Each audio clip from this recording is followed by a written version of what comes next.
Okay, guys, welcome to another episode of Reading RFPs, the only place where we dissect and identify opportunities worth pursuing on FBO.gov. Today's episode, I want to take a look at 8A set-aside opportunities. So let's dive right in. You notice I'm not setting a type.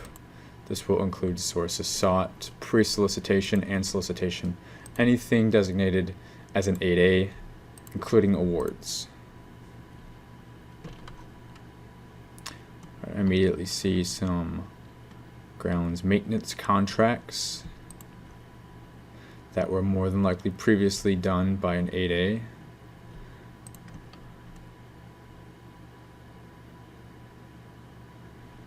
So awards. Information security support.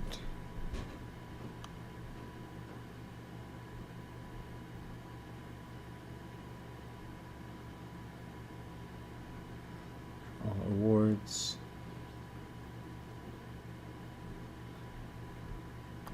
Today is September 28th, Friday, basically the last day of the fiscal year during the work week.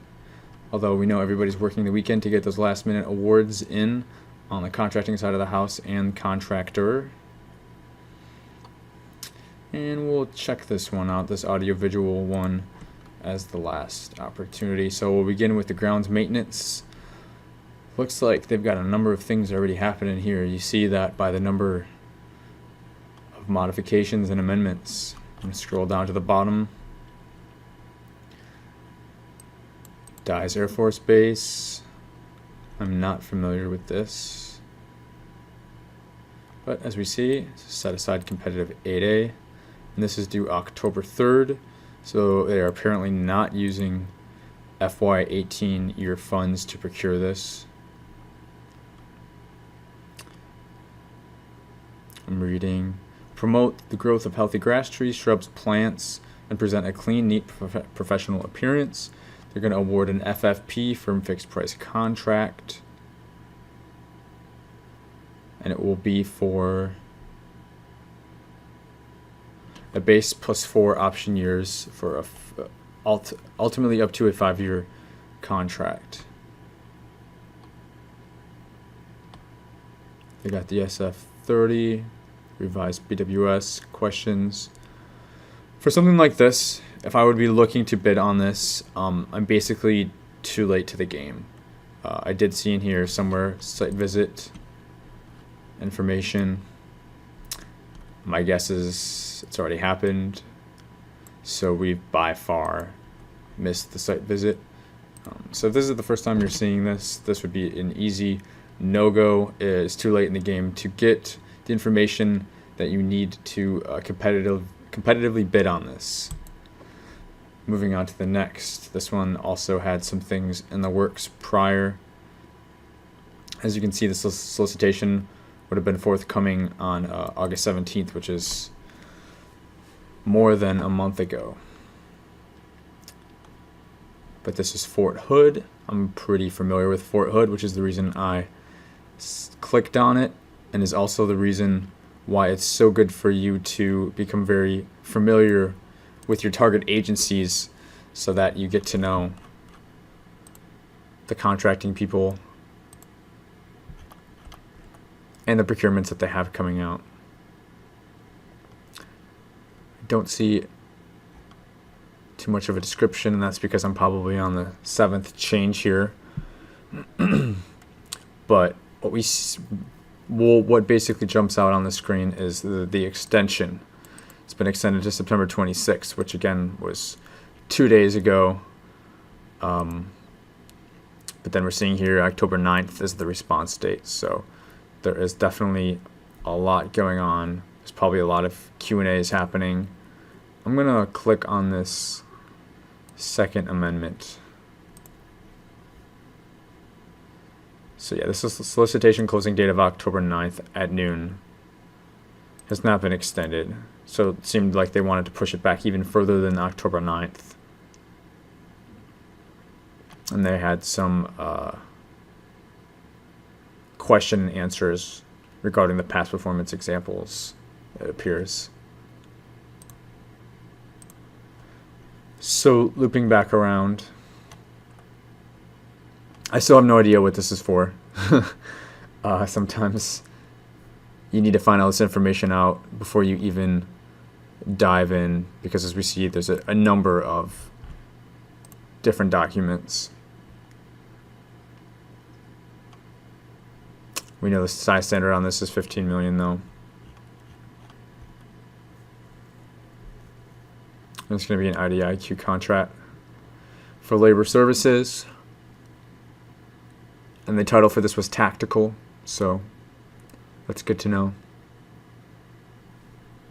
They've got travel, they've got emergency service call, contractor manpower reporting, and then they move on to the option years. I love these pages because they actually can tell you a lot of information. The delivery schedule, because here, right here, it's telling you the duration of each period of performance. Here, it's giving you the name of the core, the contracting officer representative, and his phone number. So in this case, it may be like a core and a PM, Jim and Chris down here. And in the award, right after the section, they'll give you the accounting appropriation data, which breaks down the actual award amounts. Here is interesting because it's telling you some equivalent rate of federal hires, and it's giving you did not want to do that. It's giving some wage determination for carpenters, electricians, some maintenance people, and some computer operators and analysts. So whether or not you're going to use that to base your price on is up to you, but they're including that as a statement of equivalent rates. So what we know about this is that they're providing people. It's an IDIQ contract. It's going to be 8A. It's being performed at Fort Hood. Really what I want to see is a statement of work, a PWS somewhere. But we know it's going to be providing these people. I just don't know how many of each.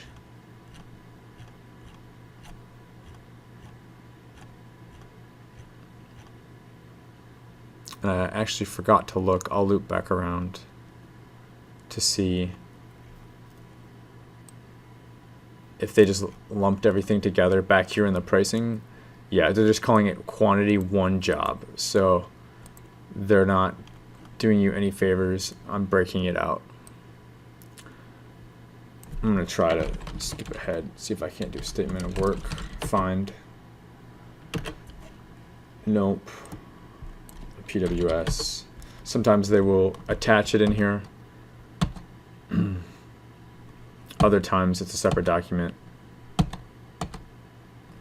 Here it is. Description of services. The contractor shall provide all labor to conduct audiovisual and systems integration, maintenance, repair, replacement, installation, upgrade, fabrication, and training for both tactical and garrison C4 operations in support of 3 Corps and its major subordinate commands. So there we go. This is an audiovisual job. Sounds very similar to like a VTC install where they have a number of conference rooms or high visibility rooms that people are going to be using that they need equipment installed. So these would be people, if you're staffing them for 5 years, a base plus 4, these guys are the guys that are just on hand and they'll do the troubleshooting and the maintenance, and if something breaks, so they're basically working with the government for the government, but they are still your employee as a government contractor. That's the only difference. They're talking about certs here. Yeah, certifications and experience. This needs to be on your guys' resume. So this one's not too bad. If you're in the space of professional services, this is something you could probably provide as long as you're able to provide people with the right certifications and training and experience. And for 8As, a lot of 8A companies could definitely perform on this. It's just surprising that they've had it drug out for so long. Historical workload, I'm gonna click on that, and then I'll move on to the next one. Yeah, so here's the conference rooms that I was guessing at, and this confirms it.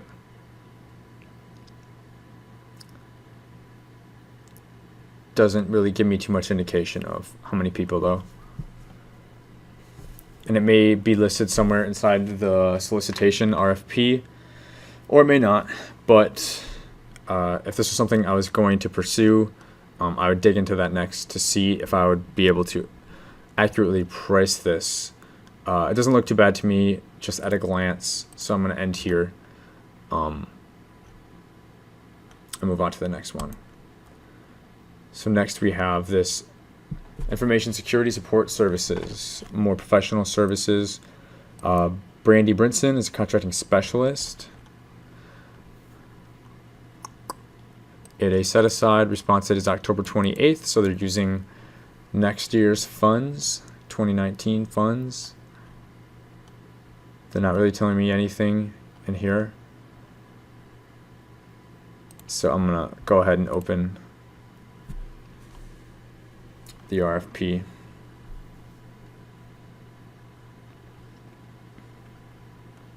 Okay. And this was for the Department of Labor. The DOL. Yep. Cool. I'm going to close out that last one. All right. So this is something I was looking more for in the last one, where they actually break it down per labor category, and they give you the quantity of months. So Information Security Office Support Services, 12 month. Again, they haven't come out and told you how many though. And they don't always. So don't get me wrong. Don't get spoiled.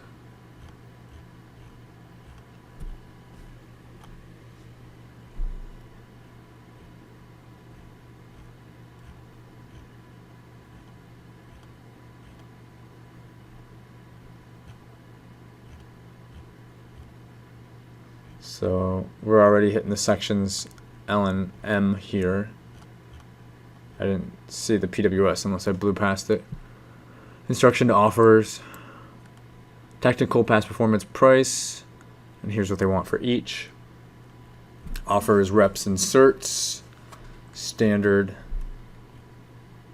RFP requirements.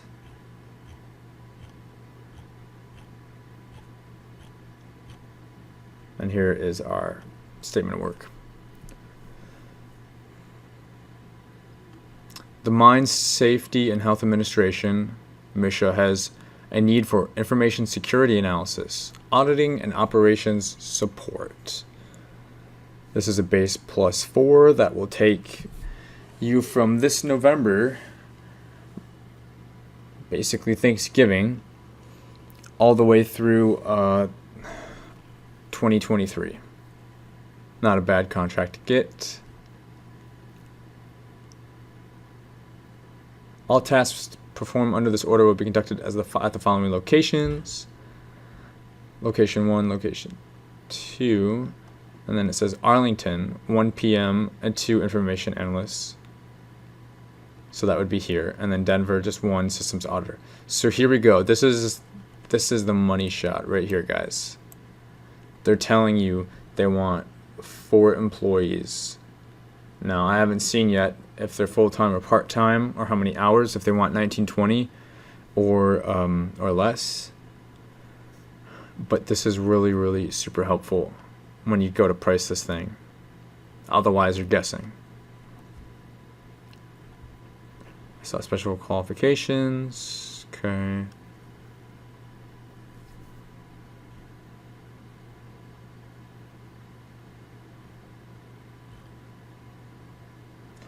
Designated government rep.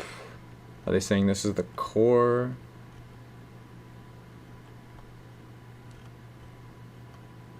Quite possibly. Government representative at the contract shall assist and serve as a liaison. Appears to be Mr. Khan here.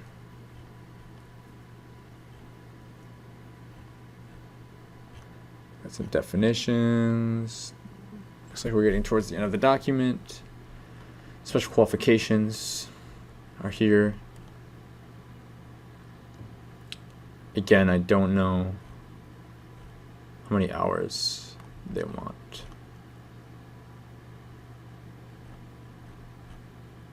And that may be in the Q&A. We haven't looked at that yet. I'm trying to go through these as quickly as I can to get the main information.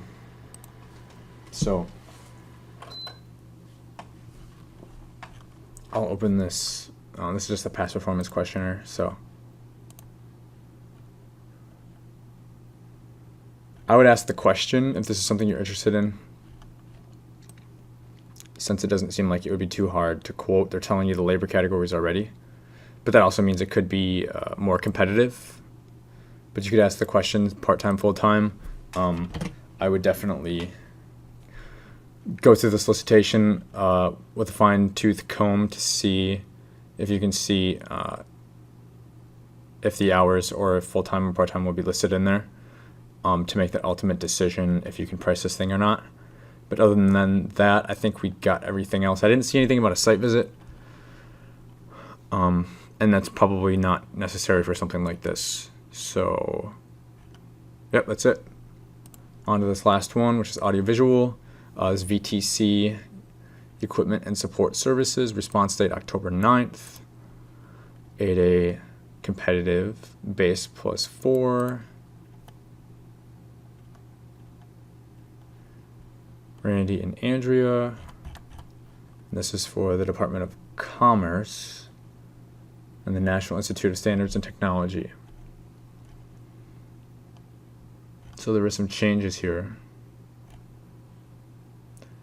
The original was a pre-solicitation. Okay, and then they did an amendment.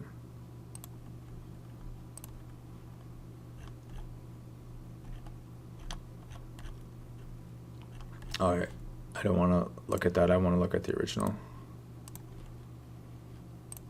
or the most recent, rather. Always make sure you're looking at the most recent, which would be the one all the way down to the bottom of this list, unless you need to go back up and look at the original. Otherwise, they make changes, and you just don't want to be looking at an old document. It'll definitely come back to bite you, and we don't want to get bitten. Sorry, I'm just going through this super fast. This is saying October 2nd. And this says October 9th. They probably forgot to change it. Anyhow, we've got a base +4 starting January 1st. The top of the year. This is an IDIQ contract, and task orders will be issued against it. So whenever they need work, they'll issue a task order, and you will price that out. And then you'll do the work if they approve your pricing, or they'll beat you up. And where is this work being done again? Place of performance to be determined. Could be multiple locations. I'm going to go ahead and scroll all the way to the bottom. Sometimes I like to work my way back up. Here they've got labor categories and prices. SCA wage.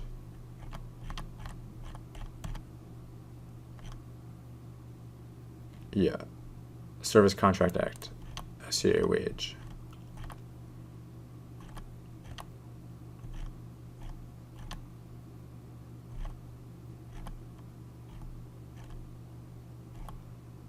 You can tell they really just copied and pasted this in here. It's all different fonts. It's confusing.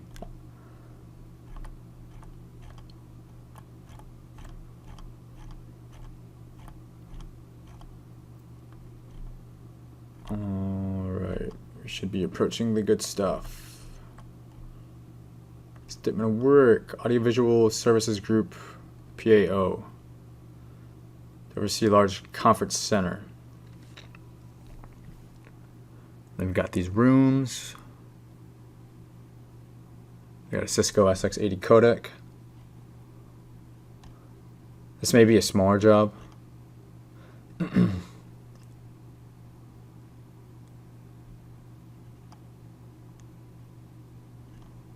They're talking about the equipment specs and some GFE, government furnished equipment. Here we go. Here's a list of equipment.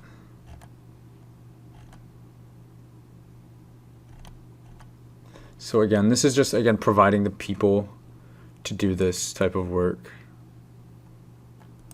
They're talking about this on-site field, virtual support charged hourly, remote help desk support, and Cisco Prime call support. Do they have multiple statements of work here? Yeah, it looks like maybe for different locations. Doesn't always serve you to start back. Sometimes it makes more sense to start from the beginning, right? What a crazy concept.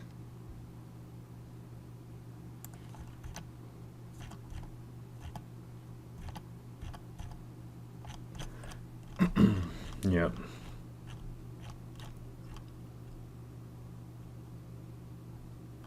But they're giving you labor categories here. And it looks like this is where they want you to, how they want you to price. The following labor categories and fully burdened labor rates will be used for the IDIQ contract. Yep. So there's your labor categories. And they're kind of giving you an idea of the amount of work. They're talking about your proposal submission requirements, obviously. This is an umbrella statement of work. And that's what they were doing. That's why they broke it down the way that they did.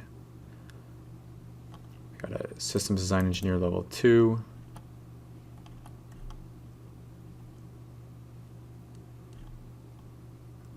Yep. This makes a lot more sense, guys. So if this is something you're interested in, this does definitely seem like it's got adequate information to price this thing. If this is the type of work that your company does. That will conclude all of the 8A solicitations for today.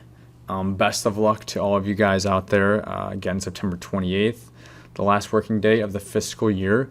We will see you on the other side of 2018, the start of 2019. Until next time, guys, peace.